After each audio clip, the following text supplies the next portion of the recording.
So imagine this, a man sitting in a room full of maps, a finger hovering over a button. Not nuclear, not symbolic, but cold. A button meant to turn off an entire nation. That was Vladimir Putin. On November 8th, he pressed it. His plan was simple, brutal, and familiar. Freeze Ukraine, plunge it into darkness, and break its will before winter could. That night, Russia launched one of the most massive coordinated strikes of the entire war, over hundreds of UAVs and dozens of missiles, each programmed to hit the arteries of Ukraine's civilian life support system. This wasn't a battle. It was an attempt to switch off a country. The target was clear: the energy backbone of Ukraine, thermal power plants, electrical substations, grid connectors, the invisible network that keeps a country alive. Putin's calculation was cynical and cold. If you can't beat the army, freeze the civilians. Cut off heat, water, light, and hope. Let despair do what soldiers can't. But here's the part the Kremlin didn't calculate. That night, pressing that button came with a price. Because as the lights went out across Kyiv and Dnipro, something else happened, something the Kremlin propaganda machine didn't plan for.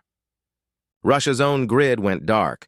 Reports started coming in, not from Ukraine, but from Belgorod, a Russian city inside Russia.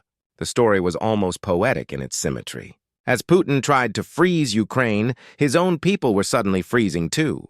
According to technical leaks obtained by Ukrainian sources, one of the first strikes of the night hit the Luch thermal power plant in Belgorod. The fire that followed wasn't small. It ripped through the gas turbine units that powered the plant. Hours later, another fire was reported at a substation in the Kursk region. The irony was unbearable.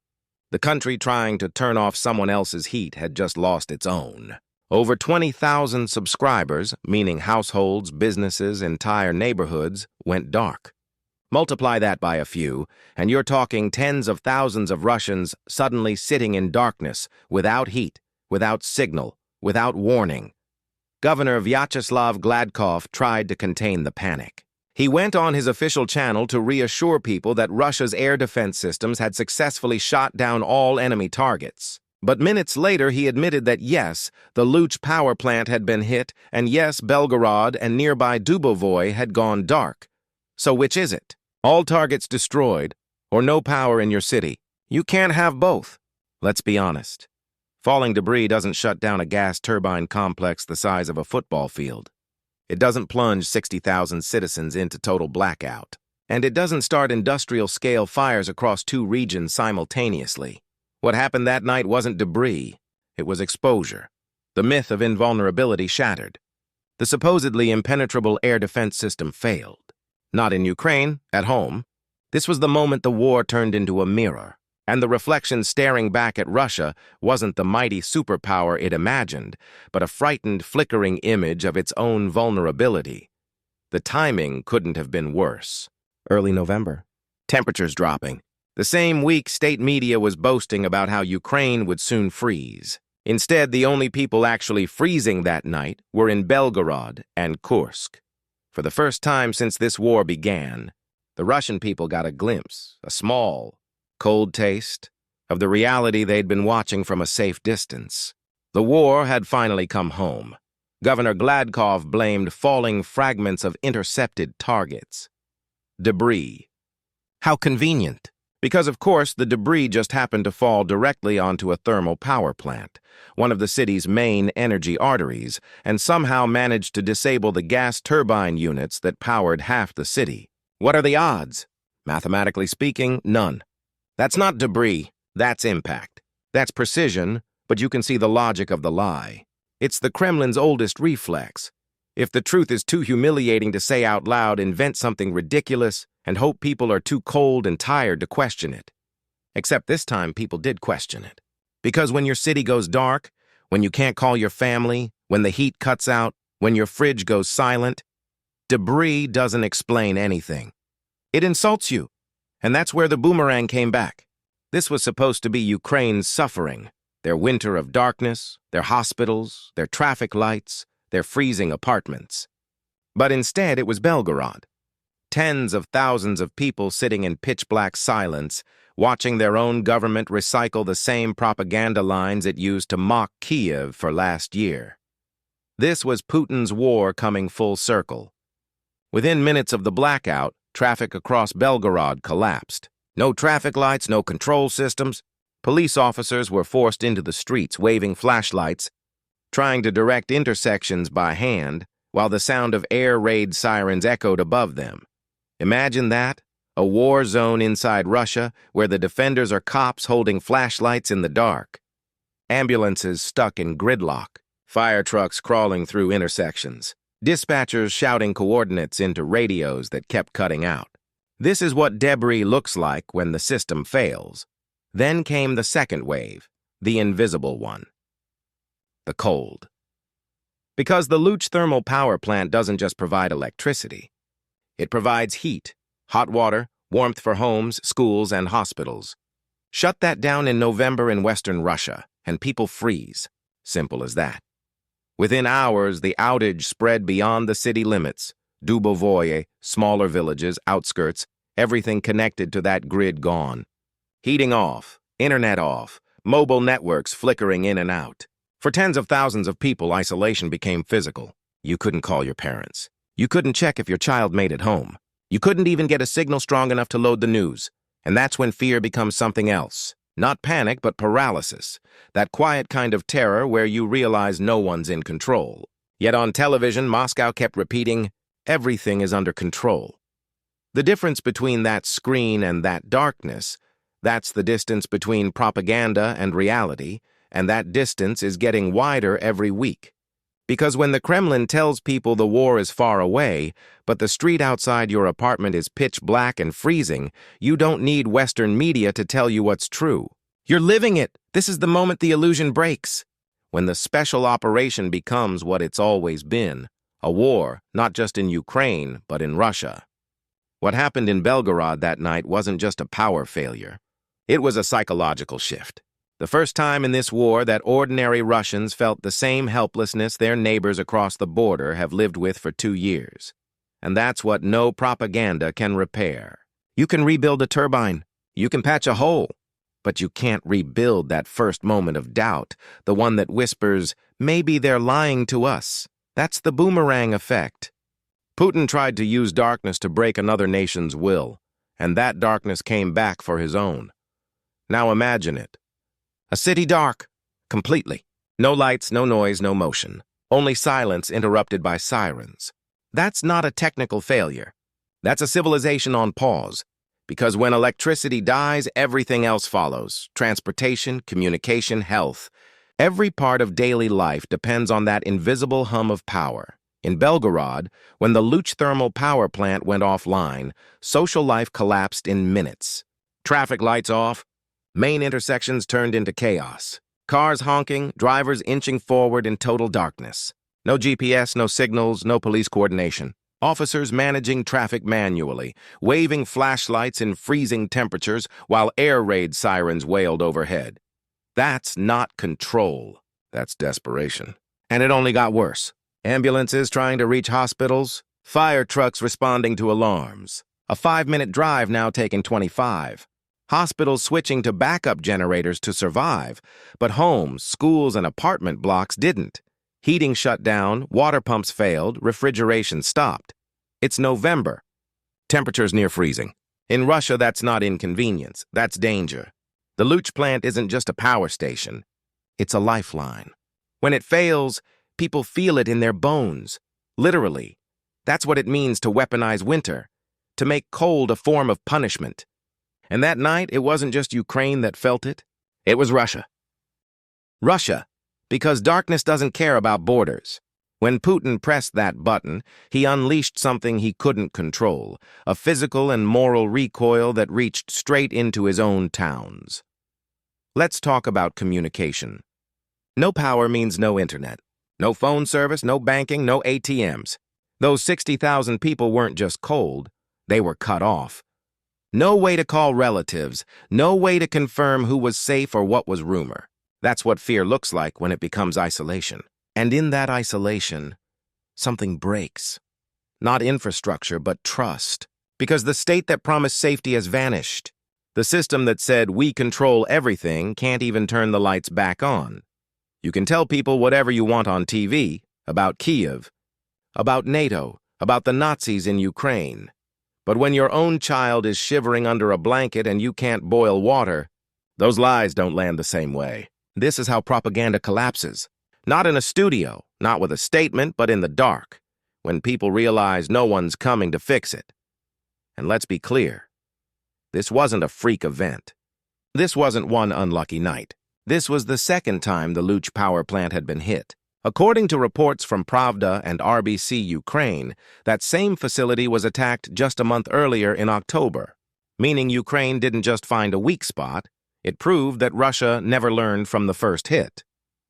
Same place, same vulnerability, same failure, and that's when panic turns into something deeper: resignation. People stop believing the government can protect them. They stop expecting stability.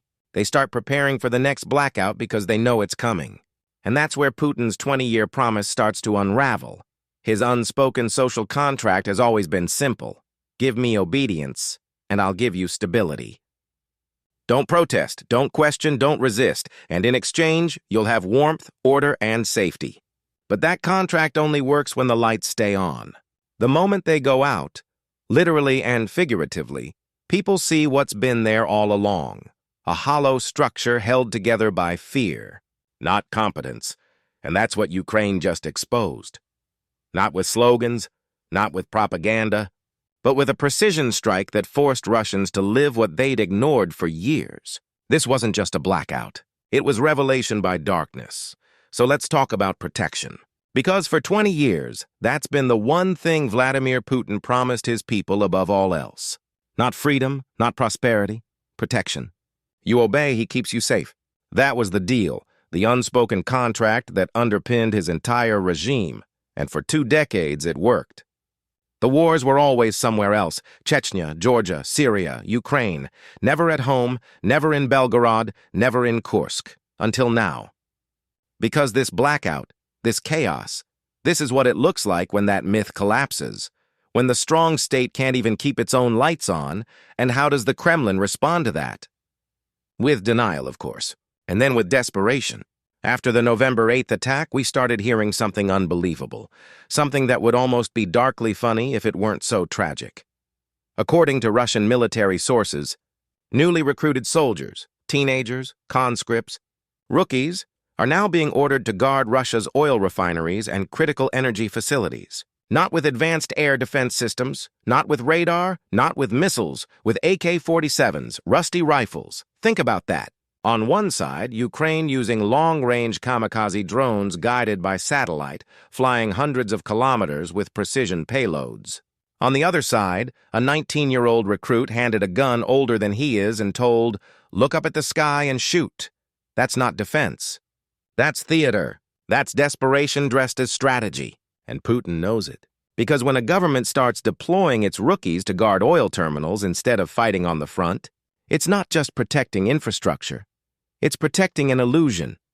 This order has 2 consequences, and both of them hurt the Kremlin. First, every rookie sent to guard a refinery is 1 fewer soldier at the front line. That means fewer men in Donetsk, fewer reinforcements in Zaporizhia. Ukraine's advance suddenly looks a little easier. Second, those same rookies, they're not stopping anything. They're not trained to shoot down drones. They're standing outside refineries like human scarecrows, holding rifles at the sky because someone in Moscow needs a photo op that says, "See, we're protecting our energy assets." It's propaganda by posture. The message to the Russian people is clear: look, we're defending you. But the truth is they're not. They're sacrificing them. Because those soldiers aren't a defense line. They're a buffer. They're expendable, and deep down, everyone knows it. So now, the people who once believed the state could protect everything, their cities, their comfort, their illusion of order, are starting to see that the state can't even protect them. Every power plant hit, every drone strike, every burning refinery chips away at that myth of control. And control. That's the only thing keeping this system standing. Putin's not just fighting Ukraine. He's fighting the consequences of his own propaganda. The stories he told to justify the war are the same stories that are now unraveling it. He said Russia was untouchable. He said the West's weapons were useless. He said Ukraine was weak. But on November 8th, when Belgorod went dark, His own people saw something he never wanted them to see, that their leader can't even defend the ground under their feet. And that's how power breaks in autocracies. Not with an explosion, but with a flicker, when the light goes out and doesn't come back on. Because the truth of that darkness spreads faster than any drone. You can't censor it. You can't frame it. You can only live inside it. And right now, millions of Russians are. So let's rewind to where all this started. Back to that single night, November 8th, the night Putin pressed his button. Because that's the night everything changed. Not just for Ukraine, for Russia, for the war, for the entire idea of who controls energy in this conflict. That night, Russia launched one of the largest aerial assaults in modern warfare, over 450 unmanned aerial vehicles and more than 45 missiles. Every one of them aimed not at soldiers, not at tanks, but at infrastructure, power plants, transmission lines. Centernergo, Ukraine's main energy company, was the bullseye. Putin wanted to shut down the system that keeps 40 million people alive. It was textbook Putin. When you can't win on the battlefield, you target civilians. Freeze them, demoralize them, make winter your ally. But here's what he didn't see coming. For the first time in this war, Ukraine struck back, not just militarily, but symmetrically. They mirrored his own tactics, not emotionally, strategically. And that's how the energy retaliation doctrine was born. Here's what that doctrine says in plain terms. If you attack our grid, we'll attack yours. If you plunge Kyiv into darkness, Belgorod will follow. If you freeze Dnipro, we'll freeze Kursk. This isn't random anymore. It's calculated reciprocity. Ukraine had warned about this months earlier. Back in September, President Volodymyr Zelensky made it explicit. If Moscow continues to strike our energy network, we will respond in kind. No one took that literally. Now they do. Because on November 8th, Putin's energy war finally became a two-way street. And that changes everything.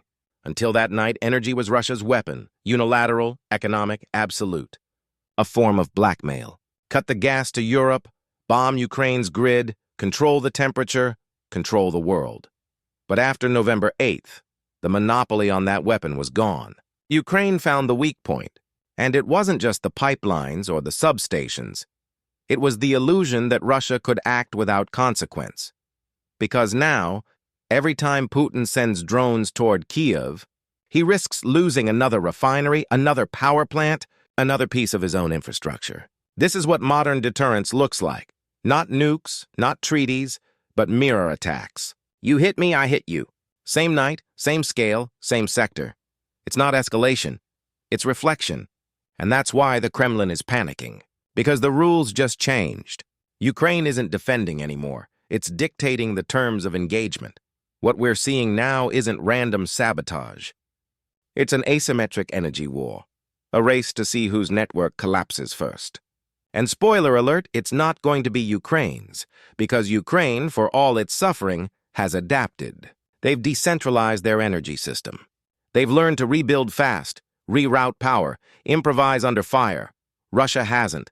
Its grid is old, rigid, Soviet, a single point of failure system built on arrogance, not resilience.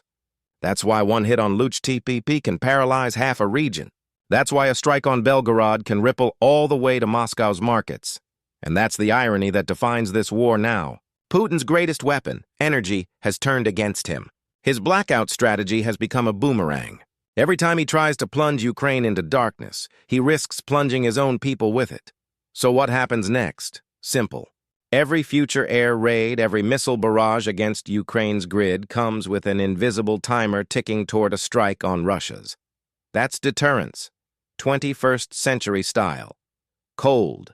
Electric symmetrical. This is no longer a one-sided war. It's a feedback loop. And in that loop, Putin's empire of control, his promise of stability, is starting to short-circuit. Because for the first time, he's fighting an enemy that learned his playbook and improved it.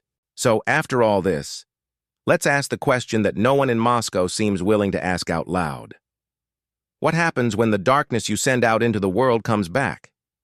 Because that's what November 8th was. It was the night Putin's war stopped being a show on television and became something Russians could feel on their skin. For almost 2 years, this war had a rhythm. Russia strikes, Ukraine suffers, the Kremlin celebrates. And then the lights went out in Belgorod and in Kursk. For the first time, Russians realized the truth, that the same suffering they had watched from a distance had arrived at their own doorstep. Putin wanted to freeze Ukraine into submission. Instead, he's freezing his own people into clarity. This is the price of arrogance, the fatal flaw in his calculation. Because you can bomb a city, you can silence a critic, you can control a narrative, but you cannot control consequence. And consequence has finally come home. Let's remember what Putin promised. He told his citizens, "Give me your loyalty, and I will give you stability." He told them the war was far away, that Russia was safe, that chaos existed only on the other side of the border. But now their own garages are burning, their traffic lights are dark, their children sleep in cold apartments, and that illusion of safety is gone. The truth is, it wasn't Ukraine that brought the war into Russia. It was Putin. He carried it across the border himself. Every drone strike he ordered, every grid he tried to collapse, every city he tried to freeze. That's the boomerang coming back. You can almost hear the echo in the silence of Belgorod's blackout, the sound of an empire beginning to understand. That power without competence is just noise. Putin built his regime on control, but the more control he tried to exert, the less he actually had. Because control, once it depends on lies, begins to decay from within. And that's what we're watching now. Not the end of a country, but the end of a story. The story of invincibility, of endless power, of a leader who could protect everyone from everything. The lights are still out in parts of Belgorod tonight. The repairs continue. But the damage, the real damage, isn't to the grid, it's to belief. Because when people see the state flailing, when they feel the cold, when they realize no one's in charge, that's when loyalty turns into fear, and fear turns into anger. That's when something shifts. And maybe that's why this blackout matters more than any battle on a map. Because for the first time, ordinary Russians are seeing what Ukraine has seen since day one, the truth behind the myth. That this isn't a war for protection, it's a war for pride. And pride always burns out faster than power. So yes, Putin pressed the button. He tried to turn off Ukraine. He wanted to show the world his strength. But in doing so, he showed his weakness. Because now, as winter sets in again, the question isn't whether Ukraine will freeze, it's whose lights will go out first. And in that contest, in that darkness, the only thing left shining is the truth.